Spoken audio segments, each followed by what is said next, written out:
Hi guys, it's only me. This story is going to be hitting your papers tomorrow morning. I thought I'd just do a little video about it. I'm sorry that I didn't do my 8 o'clock video today, but the channel was absolutely windswept, absolutely windswept. So I wouldn't have been able to do it. And you'd just been like, we can't hear you, Lee, we can't hear you. And I was just like, okay, I'll sack that one off this evening. You know, you can't help the weather down on the English channel. You really can't. However, I want to actually raise this with you guys. Look at this. The Home Office now is planning to build asylum accommodation centres for 8,000 people. This will be hitting the papers and the mainstream media tomorrow. And I will do a video about the actual invasion on Thursday down in Hythe where my parents live. But this is what I really want to do right now. It says it, Home Office is planning to build asylum accommodation centres for 8,000 people. The Home Office has been accused of warehousing people after initiating plans to construct new purpose-built accommodation sites across the UK, capable of housing up to 8,000 asylum seekers.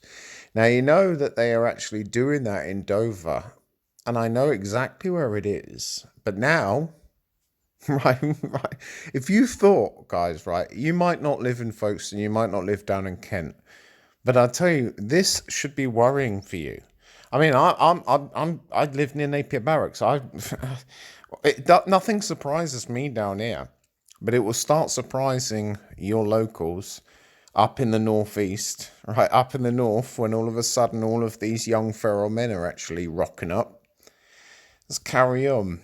In line with Home Secretary Priti Patel's new plan for immigration, the department is actively seeking contractors to design, build, or renovate large-scale reception centres that can accommodate and support asylum seekers for up to 6 months whilst their claims are processed. So now we're going from hotels, three-star hotels, to reception centres. Now, does this not smack to the fact that they're doing this? It says that they don't have a long-term plan. They don't have a long-term. Their plan, right, is just to build. Right, we can't stop them. They're coming. Right, so that's our long-term plan. No, you should have a short-term plan, which is turn them around and send them back.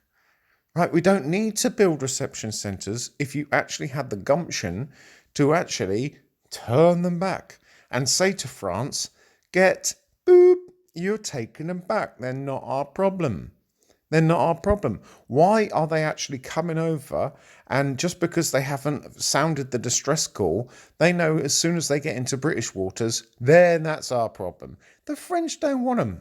And if you put your shoe on the other foot, okay, put the shoe on the other foot. Imagine that our country is being invaded and they all wanted to go to France, right? As a British citizen and they want to go to France, could you not see from their point of view, right? People that have lived this down in France, of course, they're like, no, they want to go to England. Off you go. Go on, off you go. We'll actively help you. I can't say otherwise. I can't say that if they wanted to go to France, would I be saying, yeah, bring them back to England? No, I couldn't.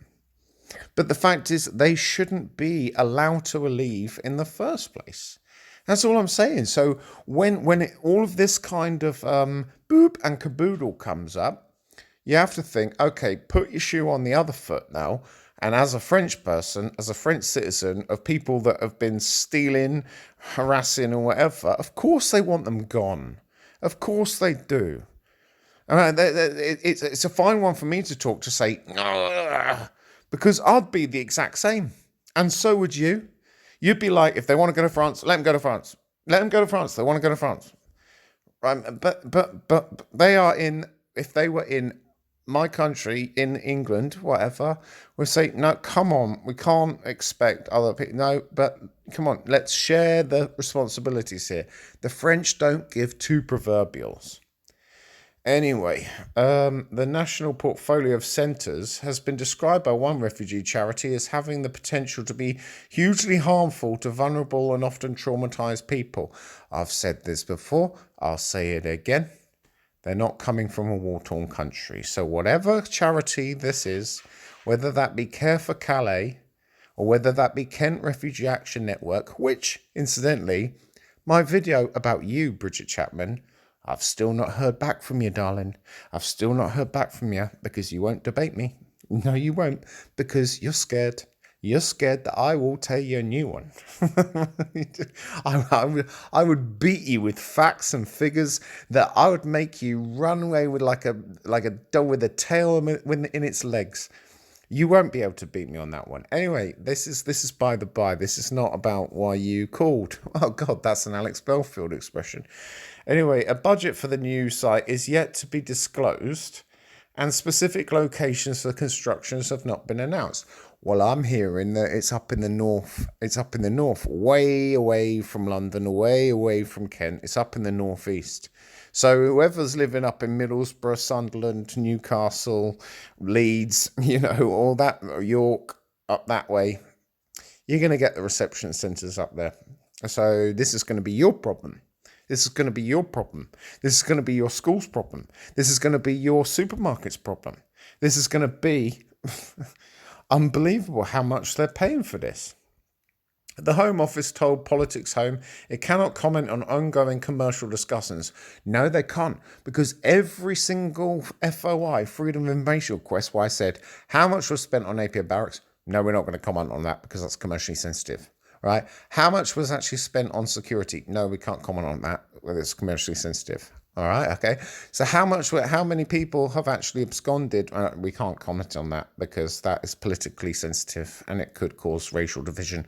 Well, I've given up actually asking for FOI requests because time and time again, whenever I actually ask for it, I don't get it. I don't get the information that I want, and they continuously fob me off, and you know that. Anyway, let's carry on. However, government documents detail the site should provide associated support services that include, but are not limited to, healthcare, safeguarding, and education. Okay, so let's just take those three words. Healthcare. Every single one of them will get to see a dentist. Every single one of them will get to see a doctor. Every single one of them, whether that be accident, emergency, or mental health, we'll get to see a mental health professional. We'll get to see a nurse. We'll get to, like tiny little things. There we go. Safeguarding. Okay, with safeguarding, we're talking about social workers now. Each and every single one of them will be given an interpreter and a social worker to actually discuss what is their needs. Do you need to see a mosque? Okay, do you need money to actually phone home and let your parents know that you're safe? All of that kind of stuff. Education, right. Do you need education in English? Okay, what do you need on this front? How good are you at English? All right, so private tutors. Yeah, private classrooms. All booked out, all paid by the taxpayer. It's a fact. It's a fact. The Home Office currently contracts 3 private companies. Serco, yeah. Right, these are the guys that run like Napier Barracks, for example. Clear Springs, they're the ones that actually maintain the actual barracks, and Mears are the ones that are involved in, I think it's like transport and accommodation and making sure that they all have like 50 quid a week, all of that kind of stuff. I could be wrong, but that's what I think that's what Mears does.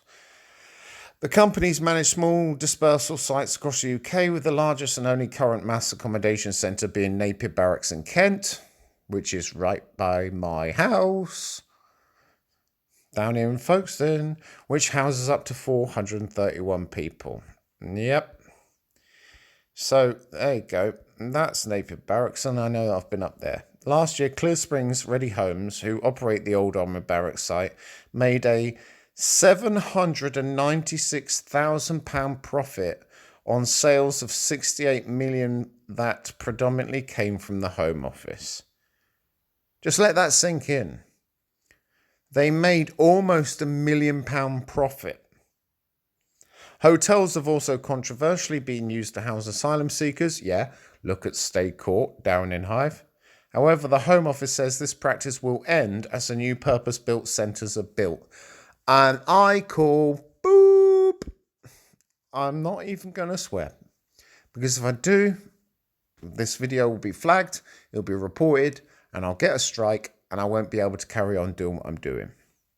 Responding to news that the Home Office has kick-started the process of building mass accommodation centres, Paul Hook, director at the charity Asylum Matters. Oh, who's Asylum Matters? I haven't come across you so far. Told Politician, we know that warehousing people in this type of... Hang on. Just go back here. Hang on. We know that warehousing people in this type of accommodation. Warehousing? Mr. Cook, do you know where they've come from? They weren't even warehoused in the first place. They were sleeping rough, mate. Right? They didn't even have a roof over their head. They didn't have 3 meals a day. They weren't given iPhones. They weren't given accommodation, a clothing allowance.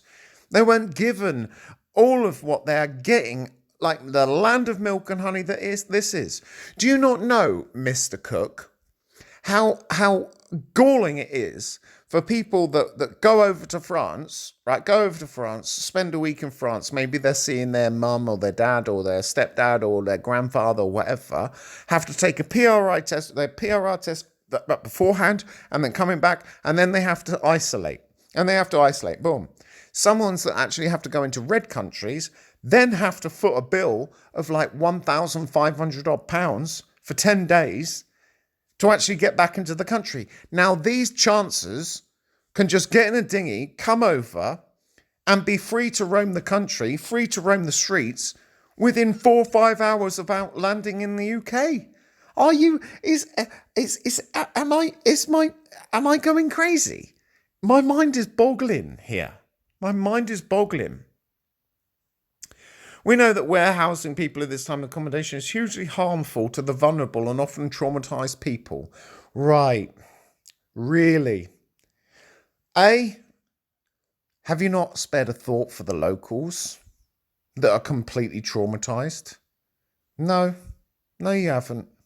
Just like you're all in it. You're all in it together. Every single one of you politicians, you're all in it together.